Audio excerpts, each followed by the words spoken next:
சென்னை கொருக்குப்பேட்டை ரயில் நிலையத்தில் ரயில் மூலம் 20 கிலோ கஞ்சா கடத்தி வந்த கோபாலகிருஷ்ணன் என்ற வாலிபரை போதை தடுப்பு பிரிவு போலீசார் கைது செய்தனர். தொடர்ந்து 20 கிலோ கஞ்சாவை பறிமுதல் செய்த போலீசார் குற்றவாளி மீது வழக்கு பதிவு செய்து நீதிமன்றத்தில் ஆஜர்படுத்தி சிறையில் அடைத்தனர்.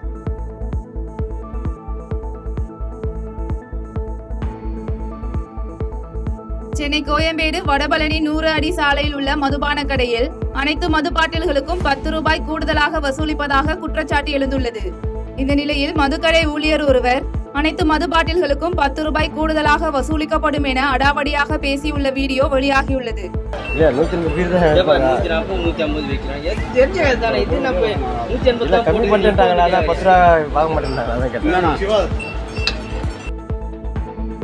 ராமநாதபுரம் மாவட்ட ஆட்சியர் வளாகத்தில் அனுமதியின்றி உண்ணாவிரத போராட்டத்தில் ஈடுபட்ட ராமச்சந்திரன் என்பவரை காவல் பணியில் ஈடுபட்டிருந்த போலீசார் விசாரணைக்காக காவல் நிலையம் அழைத்து சென்றனர். இந்த விசாரணையில் வீடு கட்டுவதற்கான தடையில்லா சான்று கோரி வட்டாட்சியர், துணை மாவட்ட ஆட்சியர் ஆகியோரிடம் மனு அளித்தும் நடவடிக்கை எடுக்கப்படாததால் உண்ணாவிரத போராட்டத்தில் ஈடுபட்டுள்ளார் என தெரியவந்துள்ளது.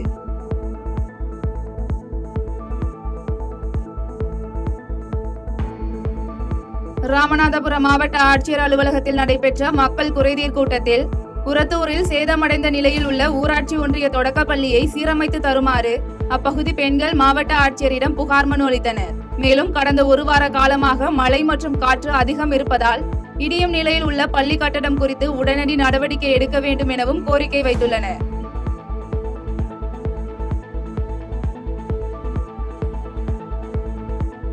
கோவை மாவட்டம் வால்பாறை அடுத்த வெள்ளமலை எஸ்டேட் சோலைப்பாடி பகுதியில் காட்டு யானைகள் பெட்டிக்கடை ஒன்றை சேதப்படுத்திய சம்பவம் அப்பகுதி மக்கள் மத்தியில் அச்சத்தை ஏற்படுத்தியுள்ளது. இதனையடுத்து சம்பவ இடத்திற்கு வந்த வனத்துறையினர் விரைந்து காட்டு யானைகளை வனப்பகுதிக்கு விரட்டிய நிலையிலும் காட்டு யானை நடமாட்டம் அதிகரித்துள்ளதால் அப்பகுதி மக்கள் அச்சத்தில் இருந்து வருகின்றனர்.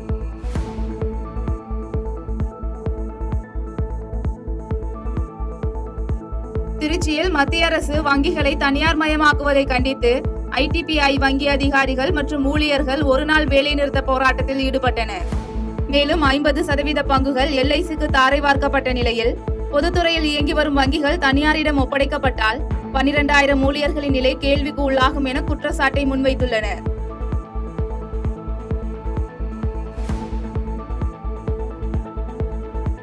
தேனி மாவட்டம் லட்சுமிபுரம் அரசு மேல்நிலைப் பள்ளியில் போதைப் பொருட்கள் இல்லாத தமிழ்நாடு என்ற உறுதிமொழி ஏற்கும் நிகழ்ச்சி நடைபெற்றது.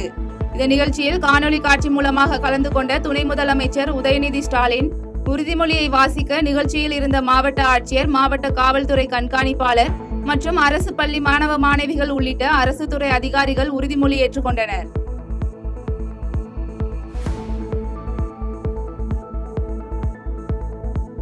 காஞ்சிபுரம் மாவட்டம் விப்பேடு பகுதியில் உள்ள தனியார் பள்ளியில் நடைபெற்ற விழாவில் போதைப் பொருட்கள் இல்லாத தமிழ்நாட்டை உருவாக்குவோம் என பள்ளி மற்றும் கல்லூரி மாணவர்கள் உறுதிமொழி ஏற்றுக்கொண்டனர். இந்த விழாவில் மாவட்ட ஆட்சியர் கலைசெல்வி, சட்டமன்ற உறுப்பினர்கள் மற்றும் காவல்துறை தலைமை அதிகாரிகள் என பலர் கலந்து கொண்டனர்.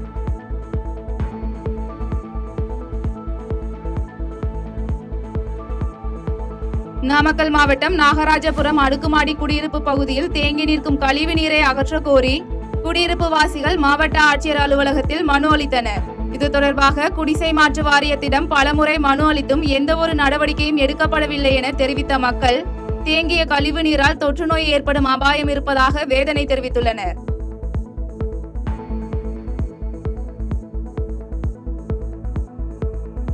கரூர் மாவட்ட ஆட்சியர் அலுவலகம் அருகில் விடுதலை சிறுத்தைகள் கட்சி சார்பில் மாநில அரசும் மத்திய அரசும் ஆணவ படுகொலைகளை தடுக்க சிறப்பு சட்டம் இயற்ற வலியுறுத்தி கண்டன ஆர்ப்பாட்டம் நடைபெற்றது. இந்த கண்டன ஆர்ப்பாட்டத்தில் மாநில துணை பொதுச் செயலாளர் வழக்கறிஞர் ரஜினிகாந்த் கலந்து கொண்டு கண்டன உரையாற்றிய நிலையில் ஆர்ப்பாட்டத்தில் மத்திய மாநில அரசுகளுக்கு எதிரான கண்டன கோஷங்கள் எழுப்பப்பட்டது.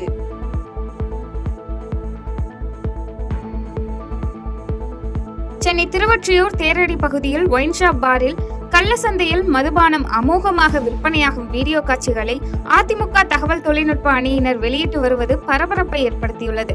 மேலும் இது தொடர்பாக காவல்துறை மற்றும் அரசு அதிகாரிகள் உரிய நடவடிக்கை எடுக்க வேண்டும் என்று சமூக ஆர்வலர்கள் கோரிக்கை விடுத்துள்ளனர்.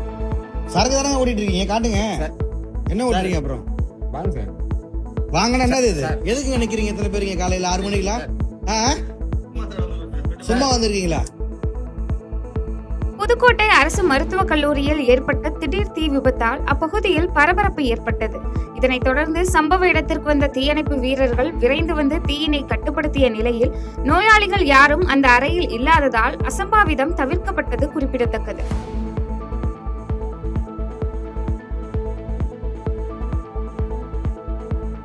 மயிலாடுதுறை மாவட்டத்தில் தென்மேற்கு பருவமழை காரணமாக கடந்த சில தினங்களாக பரவலாக மழை பெய்து வரும் நிலையில் அதிகபட்சமாக மணல்மேட்டில் 96 மில்லிமீட்டர் மழையும் கொள்ளிடம் பகுதியில் 77 மில்லிமீட்டர் மழையும் பதிவாகியுள்ளது. தொடர்ந்து மழை பெய்து வரும் காரணமாக குறுவை அறுவடை பணிகள் பாதிக்கப்பட்டுள்ளன.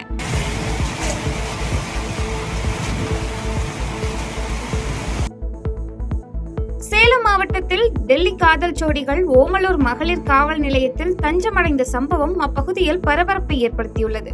இதனைத் தொடர்ந்து ஆய்வாளர் யுவராணி டெல்லியில் உள்ள பெண்களின் தாய் தந்தையிடம் வீடியோ கால் மூலம் விசாரணை செய்த நிலையில் பின்னர் பன்னப்பட்டியை சேர்ந்த காதலரின் உறவினர் 2 காதல் ஜோடியையும் அவர்களது பாதுகாப்பில் அழைத்து சென்றனர்.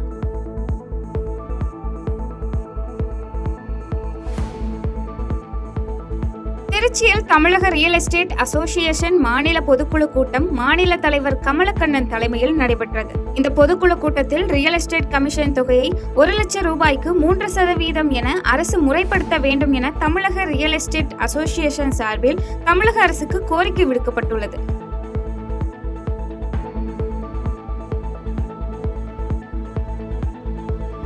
தென்காசி மாவட்டம் பழைய குற்றால அருவியில் நேர கட்டுப்பாட்டை மீறி அதிகாரிகள் துணையோடு விஐபிக்கள் அருவியில் குளிப்பதை கண்டித்து விவசாயிகள் மற்றும் சமூக ஆர்வலர்கள் தர்ணா போராட்டத்தில் ஈடுபட்ட சம்பவம் அப்பகுதியில் பரபரப்பை ஏற்படுத்தியது.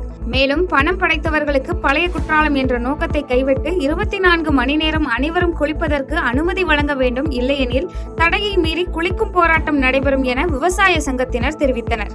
15 நாள் 20 நாள் வந்து லாக் பண்ணி போட்டிருக்காங்க. வந்த சுற்றுலா பயணிகள் பூரா எங்க போயிருக்காங்க? இங்க இருந்து கேரளாவுக்கு போயிருக்காங்க குளிக்க. கட்டணம் கொடுத்து போயிருக்காங்க. கட்டணம் செலுத்தி அங்க போயிருக்காங்க.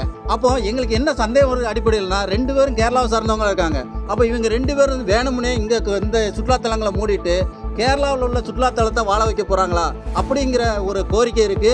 மொத்தத்தில் இந்த மாவட்ட ஆட்சியர் வந்ததுக்கு அப்புறம் எதுவுமே சரியில்லை, நிர்வாகமே சரியில்லை. இவரை மாத்தினா நல்லது அப்படிங்கிறதான் ஒட்டுமொத்த தென்காசி மாவட்டத்தோட மக்களுடைய கோரிக்கையா இருக்கு அப்படிங்கிறத நாங்கள் சுட்டி காட்ட விரும்புகிறோம். சேலம் மாவட்டம் ஓமலூர் அருகே நள்ளிரவில் வீட்டு முன்பு நிறுத்தியிருந்த 2 மோட்டார் சைக்கிள்களை மர்ம நபர்கள் திருடி சென்ற சிசிடிவி காட்சிகள் வெளியாகி பரபரப்பை ஏற்படுத்தியது. இது குறித்து பாதிக்கப்பட்டவர்கள் ஓமலூர் காவல் நிலையத்தில் புகார் அளித்துள்ள நிலையில் சிசிடிவி காட்சிகளை கைப்பற்றி போலீசார் விசாரணை நடத்தி வருகின்றனர்.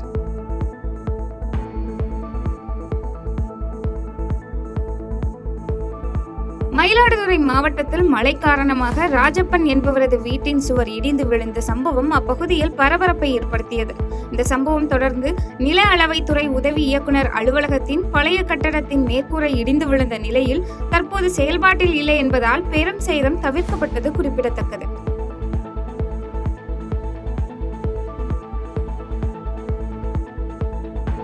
தேனி மாவட்டம் ஆண்டிப்பட்டி தாலுகா வருசநாடு அருகே கராத்தே போட்டியில் இந்திய அளவில் சாதனை படைத்த மலை கிராம மாணவர்களை காவல் நிலையத்திற்கே அழைத்து போலீசார் பாராட்டினர்.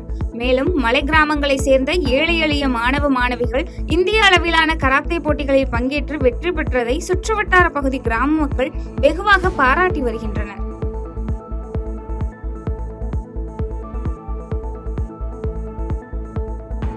கன்னியாகுமரி மாவட்டம் நாகர்கோவிலில் உள்ள மாவட்ட கலெக்டர் அலுவலகத்தில் குறைதீர்க்கும் முகாமிற்கு ஏராளமான மக்கள் மனுக்களுடன் வந்திருந்த நிலையில் போலீசார் சோதனை செய்த பிறகு உள்ளே அனுப்பி வைத்தனர். மனுக்கள் கொண்டு வரும் பொதுமக்கள் சிலர் தற்கொலை முயற்சி போன்ற செயல்களில் ஈடுபடுவதால் அதை தவிர்க்கும் விதமாக காவல்துறையினர் பலத்த பாதுகாப்பிற்கு பிறகு மாவட்ட ஆட்சியர் அலுவலகத்திற்குள் அனுமதிக்கப்படுகின்றனர்.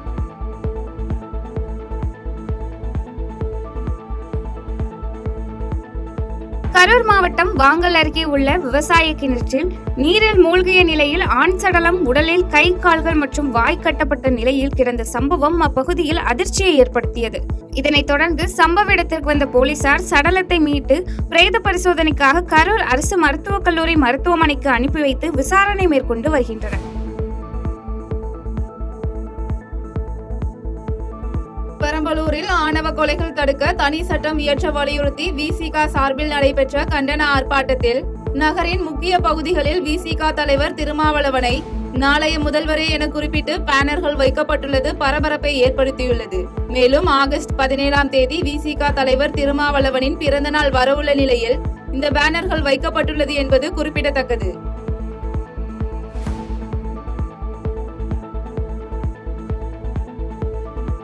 நாமக்கல் மாவட்டம் முட்டாஞ்செட்டி கிராமத்தில் அரசு புறம்போக்கு நிலத்தை ஆக்கிரமிப்பு செய்த நபர் மீது நடவடிக்கை எடுக்க கோரி பொதுமக்கள் மாவட்ட ஆட்சியரிடம் மனு அளித்தனர்.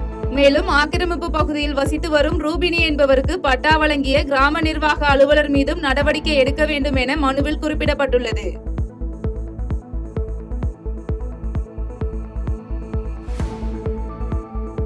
ஈரோடு மாவட்டம் வரட்டுப்பள்ளம் அணை மற்றும் 5 ஏரிகளில் மீன்பிடிக்க உயர்நீதிமன்ற தீர்ப்பின்படி மீன்பிடி உரிமை வழங்கப்பட்ட போதிலும் வனத்துறையினர் அணையின் வாயிலை பூட்டியுள்ளதாக மீனவர்கள் வேதனை தெரிவித்துள்ளனர். இதன் காரணமாக தங்களது வாழ்வாதாரம் பாதிக்கப்படுவதாக வேதனை தெரிவித்த மீனவ குடும்பத்தினர் சம்பந்தப்பட்ட அதிகாரிகள் உரிய நடவடிக்கை எடுக்க வேண்டும் என கோரிக்கை வைத்துள்ளனர்.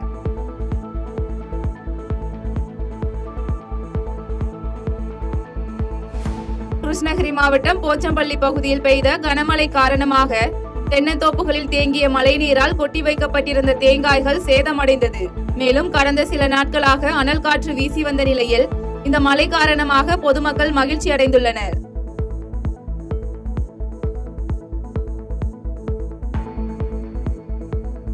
கோவையில் மத்திய அரசை கண்டித்து கொங்கு நாடு மக்கள் தேசிய கட்சியின் சார்பில் கவன ஈர்ப்பு ஆர்ப்பாட்டம் நடைபெற்றது.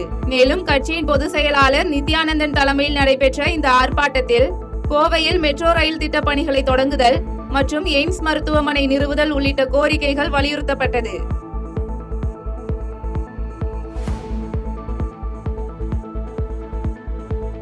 திருவாரூர் மாவட்டத்தில் கடந்த ஆண்டு மழையால் பாதிக்கப்பட்ட நெல், பருத்தி, உளுந்து ஆகிய பயிர்களுக்கு நிவாரணம் வழங்குதல் உள்ளிட்ட கோரிக்கைகளை வலியுறுத்தி மார்க்சிஸ்ட் கம்யூனிஸ்ட் கட்சியினர் கமலாபுரம் கடைவீதி பகுதியில் சாலை மறியல் போராட்டத்தில் ஈடுபட்டனர். மேலும் கட்சியின் மாநில குழு உறுப்பினர் நாகராஜன் தலைமையில் நடைபெற்ற இந்த போராட்டத்தில் 100க்கும் மேற்பட்டோர் கலந்து கொண்டனர்.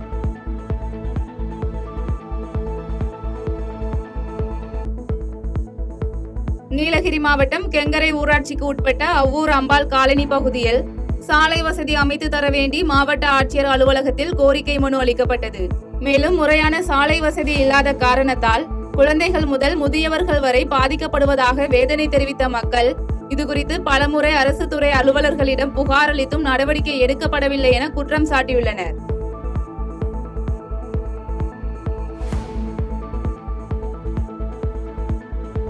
அரியலூர் அரசு மருத்துவக் கல்லூரி அரங்கத்தில் போதைப் பொருட்கள் இல்லாத தமிழ்நாடு என்ற உறுதிமொழி ஏற்கும் நிகழ்ச்சி நடைபெற்றது. இந்த நிகழ்ச்சியில் துணை முதலமைச்சர் உதயநிதி ஸ்டாலின் காணொலி காட்சி மூலமாக கலந்து கொண்டு உறுதிமொழியை வாசிக்க நிகழ்ச்சியில் கலந்து கொண்ட மாவட்ட ஆட்சியர், மாவட்ட காவல் கண்காணிப்பாளர் மற்றும் பள்ளி கல்லூரி மாணவ மாணவிகள் உறுதிமொழி ஏற்றுக்கொண்டனர். செய்திகளை உடனுக்குடன் தெரிந்து கொள்ள கீழ்கண்ட கேபிள் மற்றும் டிடிஎச் நெட்வொர்க்குகளில் எம்நாடு செய்தி தொலைக்காட்சியை காணுங்கள். பாதகம் செய்பவரை கண்டால் நாம் பயம் கொள்ளலாகாது பாப்பா. மோதி மிதித்துவிடு பாப்பா, அவர் முகத்தில் உமிழ்ந்துவிடு பாப்பா. அண்மை செய்திகளை உடனுக்குடன் தெரிந்து கொள்ள இணைந்திருங்கள் எம்நாடு தொலைக்காட்சியுடன்.